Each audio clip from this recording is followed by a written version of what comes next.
माझं नाव अनीस खान गुलाब खान पठाण. मी काटा इथे राहतो. आम्ही नेहमी या रस्त्याने जातो. जाता येता बघतो सागरभाऊची शेती तर शून्य मशागत कशी करतात. यायचं काहीच खर्च नाही. बरोबर. नांगरणी नाही, वखरणी नाही, पुन्हा रोटर नाही. तर हेच बघण्यासाठी आज आलो आम्ही. ते प्लॉट भरपूर चांगला आहे.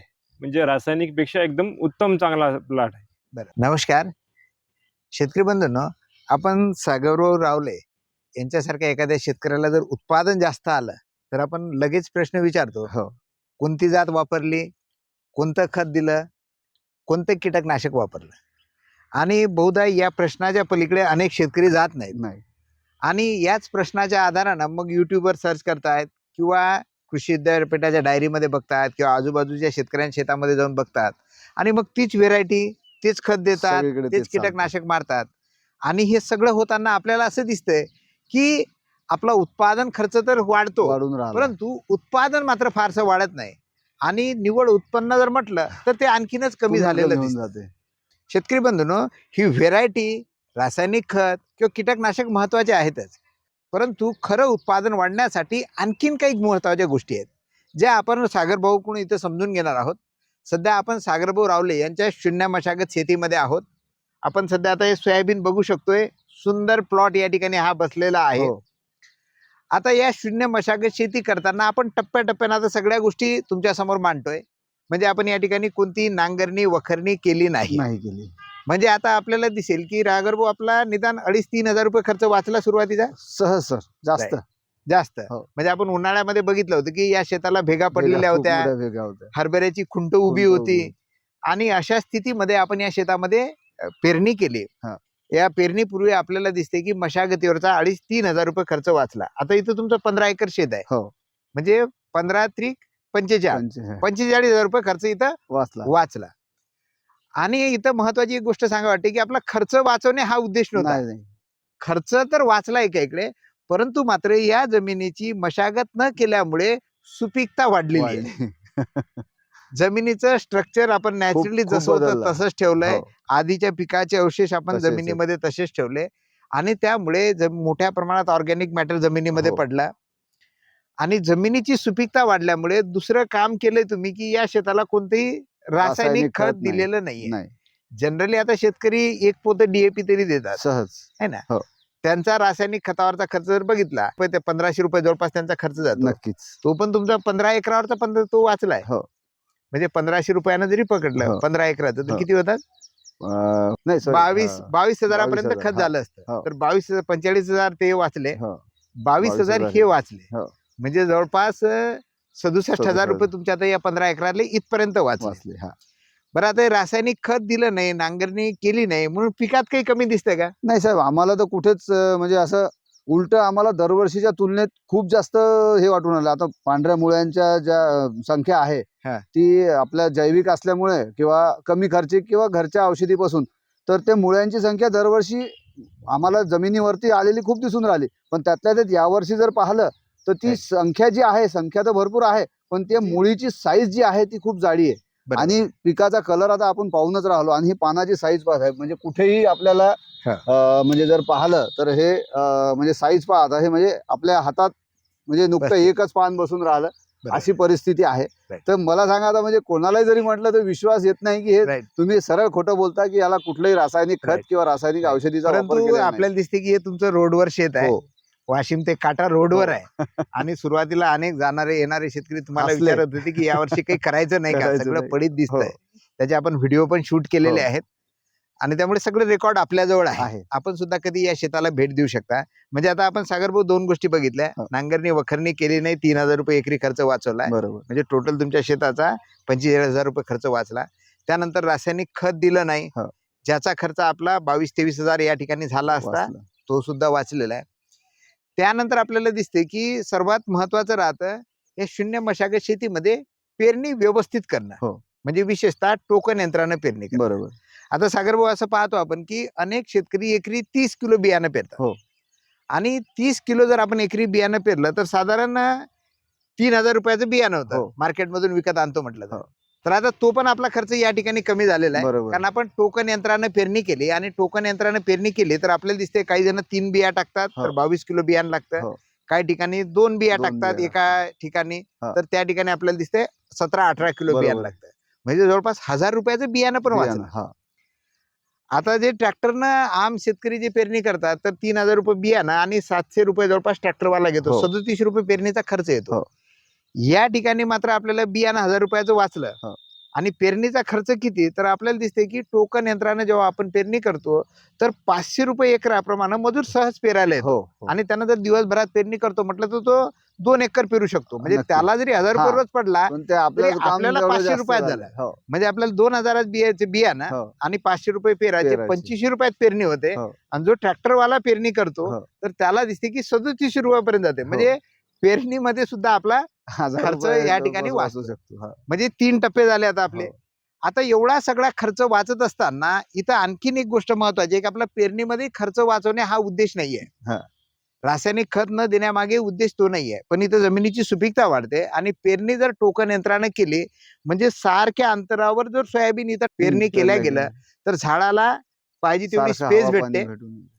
झाडं फांद्या करते. हो. अन्यथा ती एकेरी वाढते आणि आपल्याला पाहिजे तसं उत्पादन मिळत नाही नाही. म्हणजे भेटत. सागरभाऊ असं दिसतं की उत्पादन वाढीचं सर्वात महत्वाचं सूत्र आहे की योग्य अंतरावर योग्य योग्य झाडांची पेरणी. संख्या असणं, जी हो. तुमच्या आता या शेतामध्ये आहे. हो. आणि त्याचंच गमक आहे की यांचं उत्पादन इतर शेतकऱ्यांपेक्षा 1-1.5 क्विंटल मात्र सहज शिल्लक येणार. सहज शिल्लक येतं. एका इकडे सगळा खर्च वाचत असताना.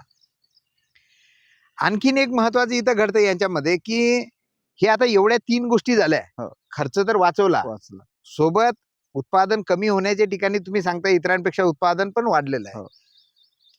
या ठिकाणी आता सागर भाऊंनी रासायनिक खत दिलेलं नाहीये. आणि सोबत आता फवारणीबाबत तुमची काय स्थिती आहे? याच्यापर्यंत किती फवारण्या झाल्या? फवारण्या सर म्हणजे एकच झाली आमची.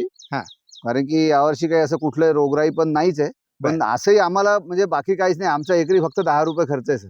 म्हणजे आम्ही डिकम्पोजर करतो, बाकीच्या निविष्ठा आमच्या सगळ्या घरच्या असतात. हो. त्यामुळे आम्हाला फक्त एकरी म्हणजे जो गुळ आहे आमचा 100 लिटर मध्ये आमचा 200 लिटर होते तयार. हो. म्हणजे अर्ध पाणी अर्ध डिकम्पोजर. तर आमचं ते 1 किलो गुळामध्ये आमचं 200 एकर होऊन जाते. तर त्यामुळे आम्हाला तोही खर्च नाही. म्हणजे घरच्याच आपलं कडू म्हणजे आता तुम्ही या ठिकाणी रासायनिक कीटकनाशकाची कोणती फवारणी कुठलीही केलेली नाही? फवारणी केलेली नाही. तुम्ही घरीच जैविक औषध तयार हो. केलंय डिकम्पोजरच्या माध्यमातून आणि ती या ठिकाणी फवारलं. आणि हो. आता आपल्याला दिसते की किडीची फारशी इथं हे नाहीये. नाहीये. कुठं पानं करतडलेली दिसतात, पण पानांची संख्या एवढी मोठी तुडतुड्यांचं आहे. आहे.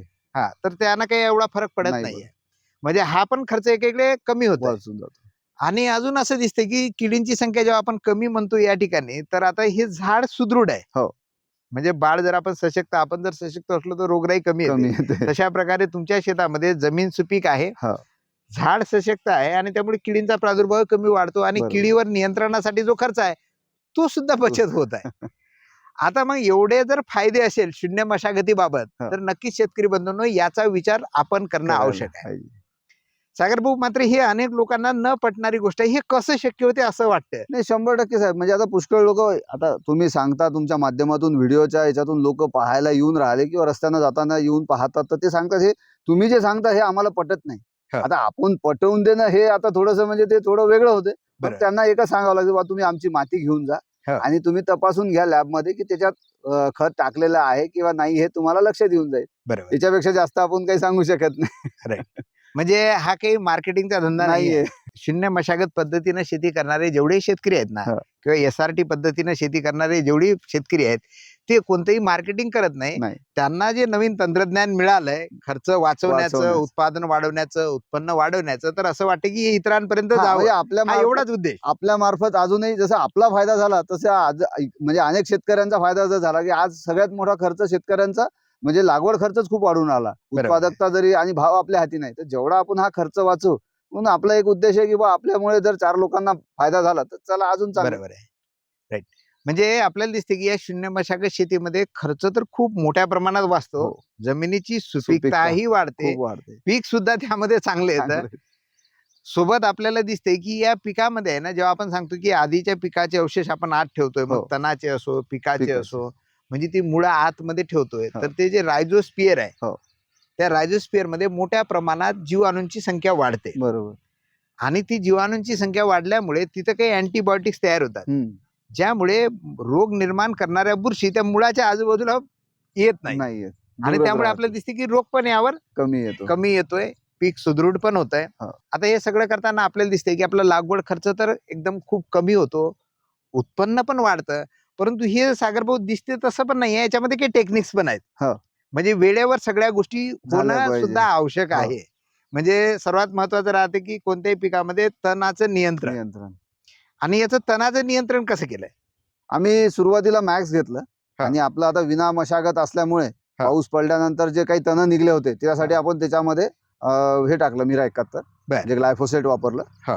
53% वाला. हा. तर त्याच्यात आपण पहिल्या स्प्रे मध्ये आपल्याला ते वरती आलेल्या ग्लायफोमुळे ते सगळं कंट्रोल भेटलं हा. आणि जे आतलं जे बियाणं उगवणार होतं ते आपल्याला सगळं त्याच्यामध्ये कंट्रोल मिळालं.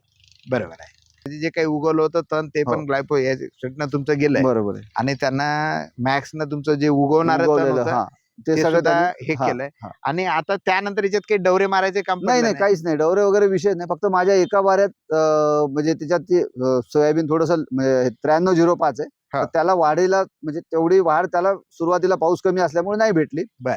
तर त्यामध्ये थोडस तण झालं, तर त्याच्यात मग मी परत दुसरं स्प्रे घेतला. बर. पण ते योगायोगाने ते स्प्रे करणे आणि पाऊस येणे, हा. तर ते तण पूर्ण मेलं नाही, पण जागेवर थांबलं. पण बरोबर त्याचं आपल्याला काही नुकसान होणार नाही. आता सगळ्या गोष्टी जर एकत्र करतो म्हटलं तर हो. मशागतीवरचा 3000 रुपयाचा खर्च हो. वाचलाय. हो. तणावर सुद्धा डवरे मारतायत, तणनाशक तर इतर सगळे शेतकरी मारतात, त्याच्यावरचा तुमचा इतरांपेक्षा खर्च कमी झाला. आणि मला असं दिसते की आता आपण या शेतामध्ये पाहू शकतोय कुठेही असं तण वर आलं सोयाबीनच्या नाहीये. असं कुठेच नाहीये. नाही. म्हणजे मला असं पण जाणवलं सागर भाऊ की जे शेतकरी नांगरणी वखरणी करतात त्याच्यापेक्षा या शून्य मशागत शेतीमध्ये उगवण पुरवठा चांगल्या प्रकारे हो. काम करतात. नक्कीच.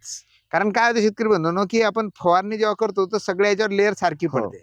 ज्याच्यामध्ये नांगरणी वखरणी करतो तर एवढं ढेकूल ढेकळं एखादं असतं, तयार हा. होतं. ढेकूल जर उलट पडलं आणि त्याच्या खालच्या खालचं बाजूने तर जर तण तसंच. असेल हो. तर आपण फवारणी केली त्याच्यापर्यंत ते जात नाही, ते बरोबर. तसंच राहतं हो. आणि ते उगवलेलं परत वर येऊन परत जातं. वर येऊन जातं. जे मात्र या शून्य मशागत शेतीमध्ये होत नाही. आणि आता आपण पाहू शकतो सागर भाऊचा सुंदर असा प्लॉट आहे, एक सारखा बसलेला सारखा आहे. बसला, ही एकसारखा. व्हेरायटी कोणती? ही दुर्वा आहे, फुले दुर्वा. बरं. हा.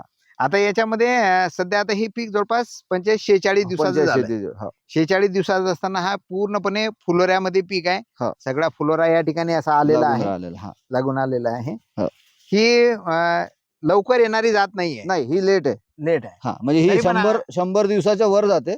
हा. आणि याचं आता माझं हे जवळपास 4th-5वं वर्ष आहे. सुरुवातीला 1 किलो बी भेटलं होतं, त्यापासून समजा 5वं येते. हा. तर याला फुलं लागण्याचं जे प्रमाण आहे, हा. आपलं कसं एकदा लागलं की त्या 7-8 दिवसामध्ये लागतात. हा. याला 40 दिवसापासून जवळपास सुरू होतात, तर आपल्या 60 दिवसापर्यंत आम्ही Right. पाहिलं की फुलं लागून राहिलेले आहेत. म्हणजे आज 45 दिवस आहे, पूर्ण हो. फुलोऱ्यात आहे ना, पुढचे अजून तर 15 हे अजून दिवसाला फुलं लागत 50% राहणार आहे. 50% आपण म्हणू की 50-60%च Right. फुलं आहेत. अरे हे फांद्या नवीन सुद्धा जे मोठ्या आता- प्रमाणात हा. आहेत. हो. राईट. म्हणजे आता तुम्ही सांगितलं सागर भाऊ बियाणं पण तुमचं घरचं आहे. हो. म्हणजे तो पण खर्च बाहेर पण गेला खर्च नाही. नाही म्हणजे गेला. आता सागर भाऊंचा जर पाहिला तर याच्यावर खर्च काय झाला तर फक्त तणनाशकाचा खर्च बाहेर गेला. बस. हो. म्हणजे बाकी दुकानवर तुम्ही बियाणं घरचं, घरचं. नांगरणी वखरणी केली हो. नाही, खत आणलं नाही, कीटकनाशक जे घरचेच घरीच आहेत. तयार केलं हो. तेच वापरलेलं आहे. तणनाशक जे वापरले त्याच्यावर किती खर्च झाला असेल एकरी? त्याच्यावर साहेब आता जे मॅक्स आहे, हा. तर त्याचं एका एकरासाठी जो डोस आहे जवळपास यावर्षी आम्हाला तो 850 रुपयाला भेटला. हा. पण त्यांनी एका एकरासाठी एक पॅकचं रेकमेंडेशन आहे. हा. आम्ही त्याला 1.5 एकरावर घेतलं. बर. म्हणजे एका याच्यात आपलं समजा 1.5 म्हणजे एकर. 500-600 रुपये तो खर्च आला हो, जवळपास. 600 हा. रुपये आणि बाकी फवारणी मात्र त्याची तुम्ही स्वतः घरीच आपण केली. स्वतःच करतो. म्हणजे सागर तुमचं 15 एकर जमीन आहे, तुम्ही हो. बाहेरून मजूर काही नाही नाही, आतापर्यंत काहीच नाही. याच्यामध्ये आम्ही दोघंही भाऊ स्वतःच करतो. हा. त्यामुळे आम्हाला मजूर आणायची आवश्यकता नाही. Right. तर ते आपल्याला त्याचाही तो मजुराचा खर्च नाही, सेल्फ सर्व्हिस आहे. त्यामुळे आपल्याला फक्त लागते डिझेल. हा. आणि डिझेलही त्याला फार कमी लागते. म्हणजे आमचं असं धरून चला की 2-3 लिटर मध्ये आमचं 4 एकर फवारणं होऊन जाते. बरोबर आहे. म्हणजे घरचेच करणारे जर असेल हो. तर मग आणखीन खर्च आणखीन, कमी जातो. हा. म्हणजे शेती आपण म्हणतो की बऱ्याच वेळा परवडत नाही, आणि ते न परवडण्याचं कारण म्हणजे की मोठ्या प्रमाणात आपला मार्केटमध्ये पैसा जातो. बिलकुल. बियाण्यासाठी जातोय, डिझेलच्या माध्यमातून हो. नांगरणी वखरणीसाठी जातोय, तणनाशकासाठी औषधांचं. जातोय, मजुरासाठी जातोय, कीटकनाशकासाठी जातोय. आता तुमच्या शेतामध्ये मात्र तो सगळा खर्च वाचलेला आहे. मजुराचा तर खर्च बाहेर नाहीच. गेलाच नाही. नाही. सोबत तणनाशकाचा फक्त तेवढा गेला, हो. आणि इतर सगळ्या गोष्टी घरी आहेत.